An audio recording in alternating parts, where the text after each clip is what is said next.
Hi sprinters, 3 more weeks. You guys have 3 more weeks of this class, 3 more weeks to meet your goals, and I hope that you have some stamina and are ready to push it all the way to the end and seize every opportunity that this class has to offer you. I'm excited to be with you again. I don't know if you remember me from last month, but my name is Becky Jerome and I'm from Bismarck, North Dakota. I am in my car again. I think last month when I made my video for you, I was in my car, and that's my life after school. I'm sitting outside a football practice with my son, and he's waiting for his coach to get here.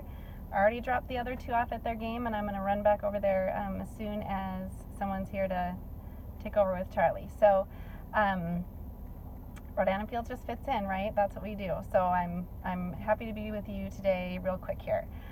What I'm going to talk about on my training video today is overcoming objections. And by objections, we just mean those things that come up for people when we're talking them through the process of figuring out if Rhode Island Field is a good fit for them. Issues come up. They think, well, maybe this, maybe that. I don't know about this, I don't know about that. And what I want you guys to realize is that objections are not a bad thing, because that means their wheels are turning. They're thinking about it. They're trying to kind of decide, does Rhode Island Field fit for me? Is this a possibility for me? If someone doesn't have any objections, if they don't have any questions, if they don't wonder about this or that, they're not even thinking about it. So welcome their concerns and questions, and then just feel confident in your ability to talk them through it. And I think it's helpful to kind of sort of get a handle on the common objections that people have, and then help them maybe see it from a different perspective, walk them through it. Sometimes the first thing people identify as their holdup really isn't the true issue, and they come to realize after you're visiting with them that, you know, it wasn't A, it's maybe B that's holding them back. So don't worry or shy away from or think that objections are a bad thing. They aren't. They are just part of the process of people deciding if Rhode Island Fields is a good fit for them, and we want to help them through that. So one of the most important things to remember when someone does raise an objection is that their reality is their reality. So we need to make sure to acknowledge how they're feeling, whether or not we really agree with it, you know? So if someone who doesn't have any kids and works 30 hours a week says they're too busy, and you have 3 little kids at home with you, you might be thinking, what are you talking about? You don't know busy. But their reality is their reality. They're busy to them. And so we want to make sure to never disregard their objection or minimize it. We definitely want them to feel heard.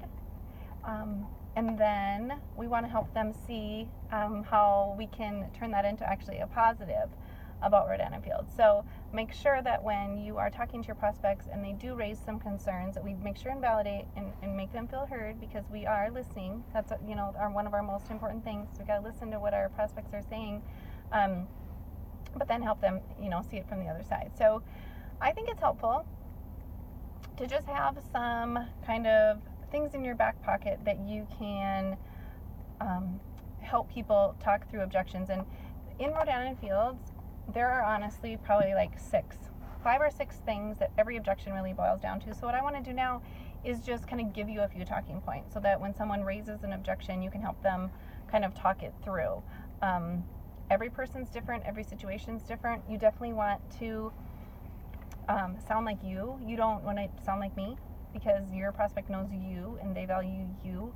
So make sure and use your own words, things that sound authentic to you. But just keep these things kind of in your back pocket, and it's going to help you talk through that with people. So let's just start out. Time. One of the very most common objections that we hear is people saying, I am so busy, I do not have any time. And there's a few different ways to look at this. So number one, busy people get stuff done, right? If you're someone who's running from this football practice to that football practice, or teaching CCD, or seeing 10 clients a day at work, or whatever, you are interacting with lots of people, talking to lots of people. And so all of those people have skin, and all of those people are potential people that we can share Rhode Island Fields with. So busy people talk to a lot of people. We build our business by sharing this with a lot of people. So that aspect of time is a really great thing. Another aspect of it is that this business really does fit into the nooks and crannies. You don't have to devote 3 solid hours in a row to this, or even 1 solid hour. It's 15 minutes here, it's 15 minutes there. It's sending a message while you're waiting in the carpool line. It's scheduling a call over your lunch break. It's laying in bed at night sending a few messages while you're watching the news. It's listening to a training call while you are doing dishes, however it works. So if people do are kind of pinched for time, but they want to earn some extra money and see where this business can take them, it will fit into small nooks and crannies. And then finally, if nothing changes, nothing changes. So if your prospect is one of those people that is on the hamster wheel in corporate America, not seeing their kids enough, not spending time with their loved ones enough, not doing what they love enough because they're always working, if they don't change anything, what's going to be different for them in 5 years than it is right now? Nothing. So Rhode Island Field is actually a vehicle to help them get where they do have more time freedom down the line. So are they willing to do a little more now so that they can make a change? So in a few years, their life can look different. They can be off that hamster wheel. They can have the time freedom.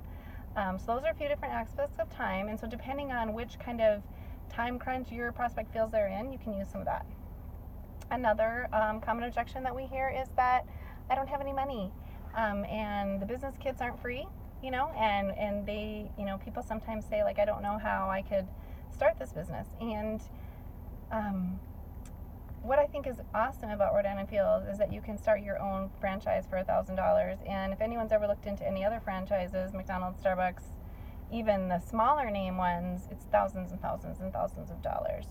And if you have a regular business, then you've got brick and mortar overhead and you're paying employees and all those kinds of things. And we don't have any of that. And we have unlimited earning potential with a small investment. But that being said, money is money, and they do need the money to start. So I am happy to help people brainstorm, selling some stuff on Craigslist, saving X amount from each paycheck, asking for a loan from your grandma, going into business with your sister and selling her a couple regimens off the top or whatever. There is different ways to raise the money, and a lot of people just kind of need help thinking about how they can possibly do that. And then I like to make sure that people understand the value of what they're getting with that business kit, because this is product at like a 50% discount, almost a 50% discount. It's the cheapest that they will ever get product. This is product that they're going to use. This isn't blue sky. This isn't just buying the name. This is actual product that they're going to use and be able to have their family use, give away as gifts, demo and display, make sample packs. There's so much value in those kits, and we definitely need to make sure that people understand that value. And then the last thing about money is kind of along the same avenue as my last